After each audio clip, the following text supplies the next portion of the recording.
réalité. Mais la question que nous devons se poser, c'est quel immobilier? Il existe plusieurs types d'immobilier et plusieurs lieux géographiques.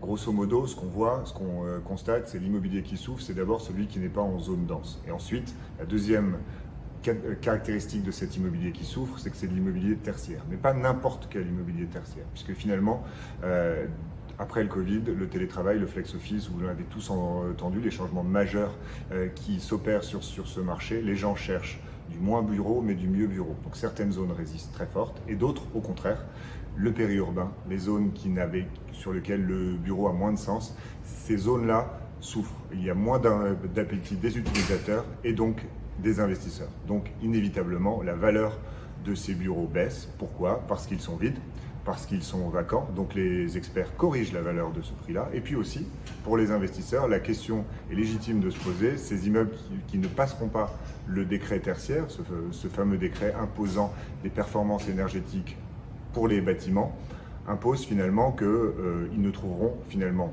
pas de locataires aujourd'hui, mais que même si le marché s'améliorait, ils n'en trouveront pas demain, parce que les coûts à injecter dans ces immeubles pour les rendre efficients sont trop importants eu égard au loyer projeté futur. Donc il y a un effet ciseau, donc ces immeubles-là n'ont pas d'avenir en tant qu'immobilier tertiaire, et en effet ces immeubles-là souffrent, ils sont en crise.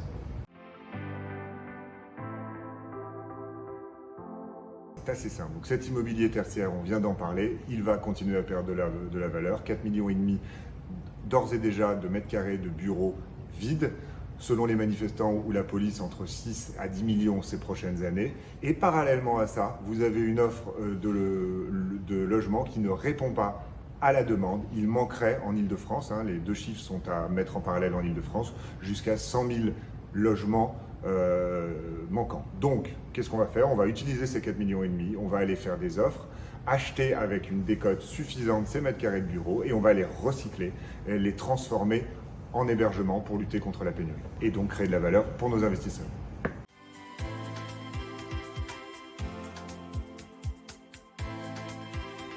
Eh bien, aujourd'hui, l'exposition des fonds de Novaxia Investissement aux investisseurs institutionnels est très faible, voire quasiment nulle. Pourquoi? Parce que tous nos efforts sont destinés à créer des véhicules d'épargne pour les particuliers. Notre ticket moyen est 17 000 € par épargnant et nous les distribuons à travers nos partenaires, assureurs, conseillers en gestion de patrimoine, banques privées qui nous font confiance. Donc c'est une exposition très faible au retrait massif, puisqu'on le comprend bien, 17 000 € par ticket, c'est un montant plutôt raisonnable.